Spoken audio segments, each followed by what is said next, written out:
Hello, this is Julian with Coffee Reviews, and today we'll be reviewing the Kiamwangi AB Wash Processed Kenya from H&S Coffee Roasters.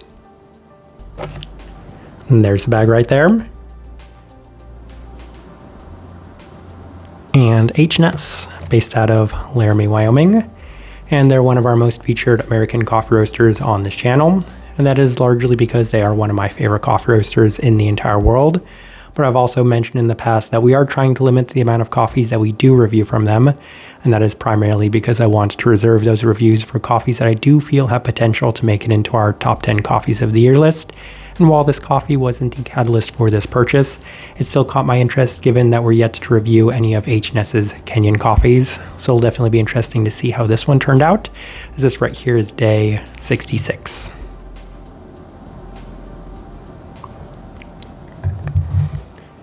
And recipe we went with for this coffee was a higher extraction one at a 17:1 water to coffee ratio, brewed at 99 degrees Celsius, about 210 degrees Fahrenheit.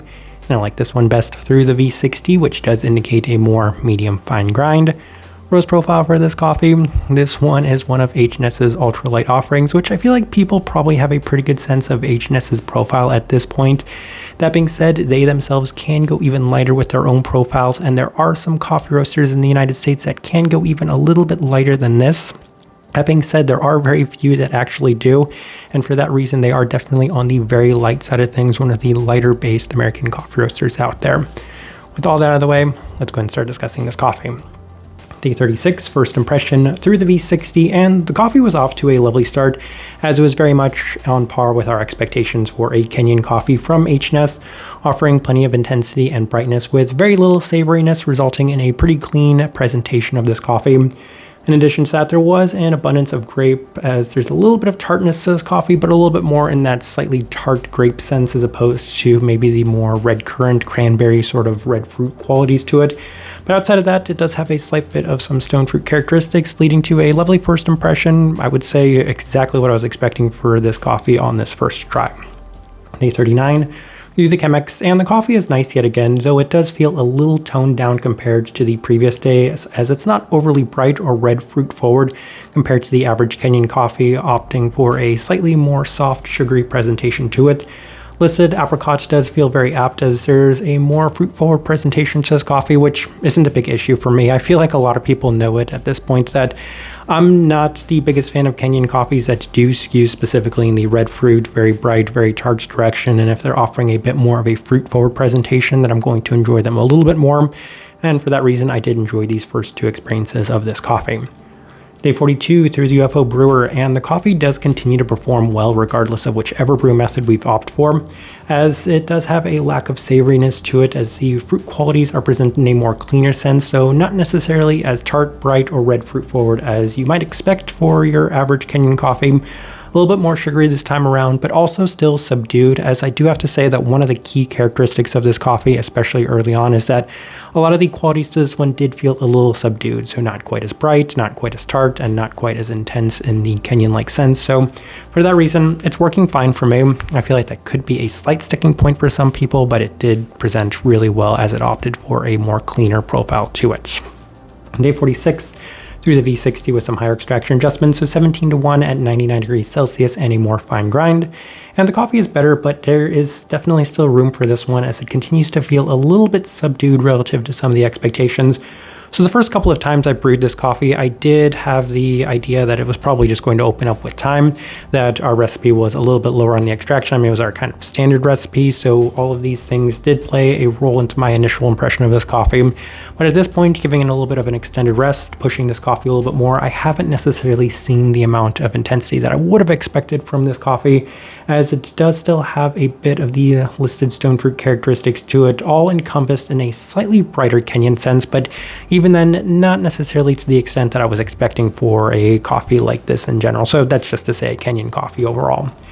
Day 49 through the Chemex with the same adjustments, and it continues to feel like there's a lot of room for this coffee to be pushed, as it's still pretty tame overall, but mostly traces of the listed fruit qualities and characteristics. It does open up as it cools down, giving it a nice candied sweetness in both a berry and stone fruit sense, but even then, the entire experience still feels relatively subdued.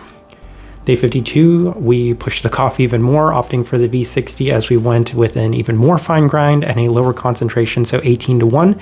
And the coffee continues to feel subdued as it feels like this coffee is just surprisingly soft and clean for a Kenyan coffee.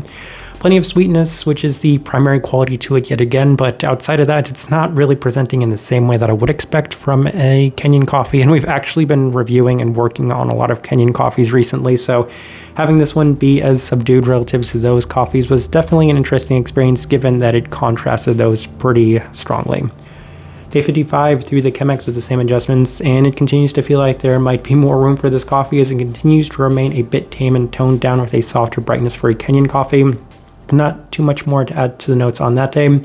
And day 59, we opted for the V60 with those higher extraction adjustments. So I should have clarified when we first described our brew guide for this coffee. We went actually significantly finer. So we went a couple notches more fine on the grind with this one, as it's the best it's been to this point. So one of two things happened. The coffee finally started to open up, or we needed to go significantly finer to really get the best of this coffee. But this definitely paid off towards the end, as it was by far the best the coffee had been to this point, offering a very strong fruit sweetness to it, very minimal savoriness to it, with an almost dark cherry and apricot gummy-like quality to it. And here on day 66, I'm experiencing the same qualities, as it's the most intense, sweet, and fruit-forward that it has been up to this point. So I've said so often in the past that you just kind of have to wait out H&S's coffees for them to really open up in the manner that they do, and we were finally rewarded on this day 59 mark as the coffee finally started to reach a lot of the intensity that we were expecting from it.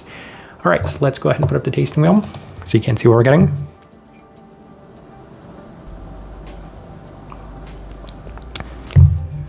And we have quite a few level 4s. Let's go through them. We will start with probably the most important when it comes to Kenyan coffees, the cleanliness level 4. We mentioned very early on that there was a slight bit of savoriness to it, but truth be told, the more we continued to work on this coffee, the less I felt any of those tomato-like qualities or characteristics to it. I was very happy with the way that this coffee did present in that specific sense, and that's why it's no surprise that it scored the level 4, but if anything, it's actually on the higher side of the level 4. One of the cleaner Kenyan coffees we've had this year, largely because it was absent of any of the savory tomato-like characteristics, but also presented the fruit qualities in a pretty clean and well-defined sense, so level 4 more than justified on this one. Finish, level 4. We'll discuss this alongside the acidity, which is also at a level 4. We usually like to discuss those two things together when it comes to Kenyan coffees. The brightness is subdued, and even by the end, it's not anywhere near the average expectation for a Kenyan coffee. As I would say, this is probably one of the more subdued brightness experiences we've had from any Kenyan coffee this year, which is fine for me.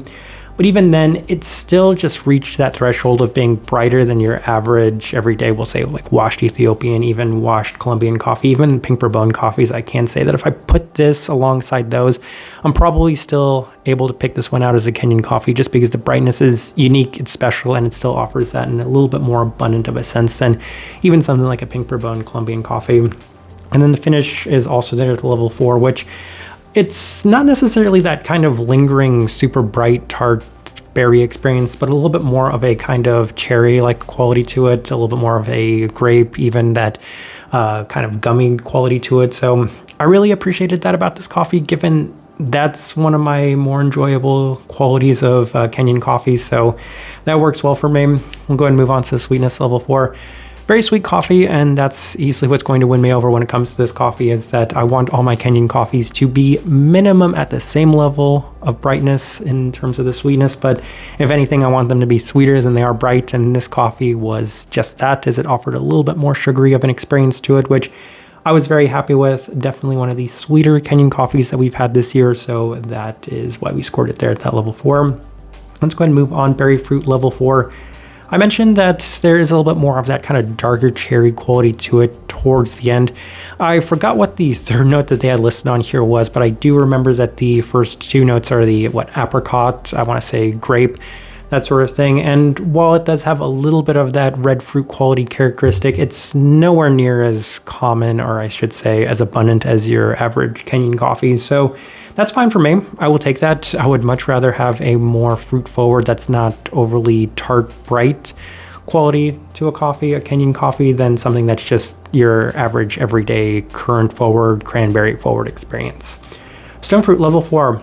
perhaps a slight bit generous, as I wouldn't necessarily say that the listed stone fruit characteristics were as abundant as the berry qualities to it, but they were definitely secondary, and towards the end, they did have some really nice definition to them, so I will happily put that there at the level 4s. That's definitely going to be a winning characteristic for me for this coffee. Let's go and move on to level 3s. We'll start with the body of level 3.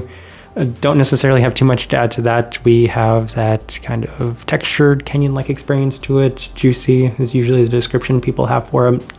Florality level 3.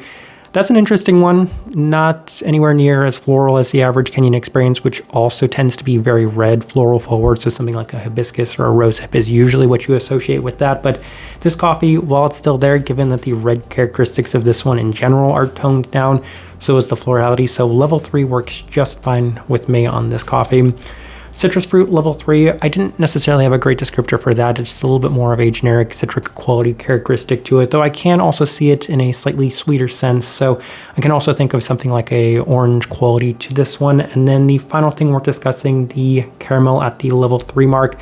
And I do wonder what to make of that, if it's a result of this coffee, the profile of this coffee, or if it's a result of the roasting machine that H&S uses. As I've infamously said, that one of the reasons why H&S is one of my favorite coffee roasters is because they are one of the few very light roasting drum-based coffee roasters out there. So for that reason, it does have a little bit more of a candied sweetness to it, as opposed to what you usually get from other roasting machines. So level 3 is where we opted to put that. Definitely got an abundance of candied qualities to it. I mentioned it was reminiscent of gummies at times as well, which is my favorite candy. So I definitely enjoyed that aspect of this.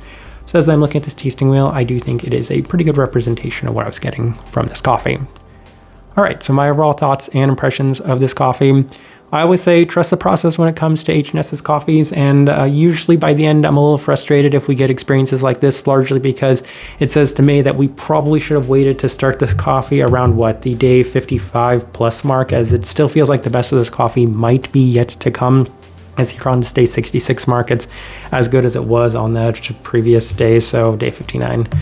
And I can only imagine how I would have felt about this coffee if we would have started it at that time and then seen how it progressed from that point going forward, seen all the characteristics that it can offer, and as a result, it probably would have been a very strong contender to be one of my favorite Kenyan coffees this year. But that's what I have to say about this one, is that it had a very high floor. There was no experience I had with this coffee that I didn't enjoy. There were times it may have been a little bit subdued, but it's because it was too early to be drinking this coffee. But on the other side of that, it had a very high ceiling, as the best of this coffee was definitely on par with some of the best experiences I've had from a wash processed Kenyan coffee this year. So I do wonder what I will think of this coffee when we go back towards the end of the year to see where it kind of compares to the other Kenyan coffees that we've reviewed this year. But I can safely say that this one was one of the more enjoyable experiences that I have had from a wash processed Kenyan coffee, and it does make me interested to try some more of H&S's Kenyan coffees in the future, as I definitely feel like they're a little bit more in line with my own preferences. The type of person I would suggest this coffee to, same thing as I've mentioned in terms of my own preferences when it comes to Kenyan coffees.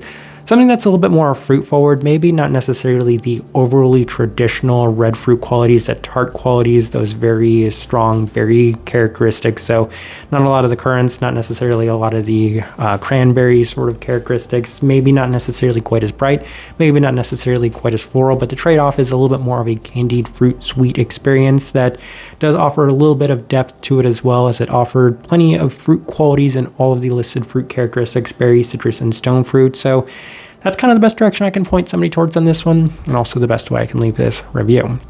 If you by chance had an opportunity to try this coffee, I'd love to know your thoughts and impressions of it as well. If you're enjoying the content, give this video a like, subscribe if you're not already subscribed. This right here has been a review of the Kiamwangi AB Wash Processed Kenya from H&S Coffee Roasters. Thank you for watching.